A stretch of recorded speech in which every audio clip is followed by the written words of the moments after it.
આપણે જોઈએ છે કે હાલ સોશિયલ મીડિયાનો જમાનો છે અને લોકોને કઈ વાત મૂકવી હોય કે ફરિયાદ કરવી હોય તો કોઈ ન સાંભળે તો સોશિયલ મીડિયામાં વિડીયો મૂકી અને ફરિયાદ કરતા હોય છે. કોઈ સારી માહિતી હોય છે પણ ઘણી વખત છે લોકો છે દુષ્પ્રચાર પણ કરતા હોય છે. કોઈ વ્યક્તિ છે તેની સાથે પોતાને આંતરિક ડખા ચાલતા હોય છે તો એ ડખાઓને જાહેર કરી તેને બદનામ કરવા માટે સોશિયલ મીડિયામાં વિડીયોનો ઉપયોગ કરી અથવા ફોટો છે અથવા કોઈની વાયરલ ચેટ છે તો આ બધાના દ્વારા જ સોશિયલ મીડિયાને માધ્યમ બનાવી પોતે છે દુશ્મની કાઢતા હોય છે. અને આવી જ રીતના ઘણા એવા સોશિયલ મીડિયામાં આપણે જોઈએ છે કે લોકો છે તે પોતે કંઈક સસ્તી પ્રસિદ્ધિ મેળવવા માટે આ બધું કરે છે અને ઘણા એવા નિર્દોષ લોકો હોય છે કે જેને બદનામી સહેવી પડતી હોય છે. ત્યારે આવા જ ઘણા બધા લોકો છે તેના વિરુદ્ધ હવે પરિમલ નથવાણી છે તેમણે મોરચો માંડ્યો છે. તેમણે 100 કરોડનો માનહાનિનો દાવો કર્યો છે.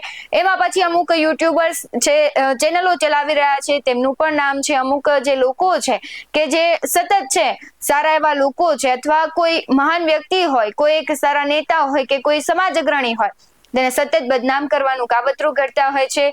તો આવા વિરુદ્ધ હવે છે ફરિયાદ નોંધાય છે અને તેને લઈને માનહાનિનો દાવો કરવામાં આવ્યો છે. નમસ્કાર, BS9 TV ન્યૂઝમાં આપની સાથે હું ભગવતી વિશાવડિયા.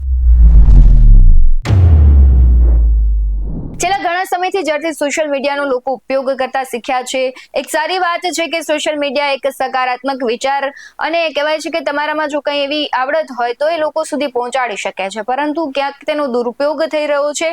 દુરુપયોગ થતા જ પરિમલ નથવાણી છે તેમણે એક ટ્વીટ કર્યું છે કારણ કે તેને લઈને જે તેની પ્રતિષ્ઠા છે તેને દાવ પર મૂકીને અમુક ચેનલો છે યુટ્યુબની અને અમુક લોકો છે તે અભદ્ર ટિપ્પણી કરી રહ્યા હતા અને તેમના વિરુદ્ધ જ હવે તેમણે 100 કરોડનો માનહાનિનો દાવો કર્યો છે.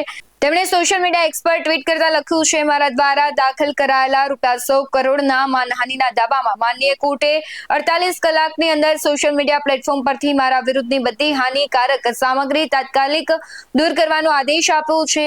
મેં સનાતન સત્ય સમાચાર, સંજય ચેતરિયા, ધ ગુજરાત રિપોર્ટ, મરજાની, હિમાંશુ ભાણી, દિલીપ પટેલ અને ભાવિન એટલે કે બન્ની ગજેરા સામે મારા વિશે ખોટી અને બદનક્ષી ભરી સામગ્રી ફેલાવવા બદલ ₹100 કરોડનો બદનક્ષીનો દાવો દાખલ કર્યો છે.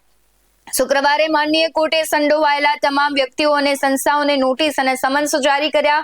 કોર્ટ મારા વિરુદ્ધ કરવામાં આવેલી બધી બદનક્ષી ભરી પોસ્ટ તાત્કાલિક દૂર કરવાનો આદેશ આપ્યો છે, જેનાથી મને વચગાળાનું રક્ષણ મળ્યું છે. હું મારી પ્રામાણિકતા જાળવી રાખવા માટે પ્રતિબદ્ધ છું અને પાયા વિહોણા આરોપોને જનતાને ગેરમાર્ગે દોરવા કે મારી પ્રતિષ્ઠાને કલંકિત કરવા દઈશ નહીં. સત્ય માટે ઉભા રહેવા મને સતત ટેકો આપનારા દરેકનો હું હૃદયપૂર્વક આભાર માનું છું. પરિમલ નથવાણી. આ હતા પરિમલ નથવાણીના શબ્દો. તેમણે ટ્વીટ કરતા લખ્યું છે કે જ્યાં લોકો છે તેની પ્રતિષ્ઠાને ક્યાંક ખંડન કરતા હોય તેવું દેખાઈ રહ્યું છે. ન માત્ર પરિમલ નથવાણી, ઘણા બધા એવા લોકો છે કે તેની પ્રતિષ્ઠાને દાવ પર લગાવી રહ્યા છે. અનેક આવા લોકો અને હવે એવું થઈ ગયું છે કે સોશિયલ મીડિયા આવ્યું છે ત્યારથી લોકો TRP માટે કંઈ પણ કરે છે, સતત ચર્ચાઓમાં રહેવું છે. પછી એનું જોવે કે કોઈ વ્યક્તિની જેના પર દાવો કરવામાં આવે છે એ વાત સાચી છે ખોટી છે, બસ સતત લોકોનું ધ્યાન ખેંચી રાખવું હોય છે. તેના માટે આવા દાવો કરવામાં આવતા હોય છે. એટલે સમગ્ર ઘટનામાં તમારું શું કહેવું છે કમેન્ટ બોક્સમાં જરૂરથી જણાવજો. બાકી આવા જ વધુ અહેવાલો સાથે ફરી મળતા રહીશું.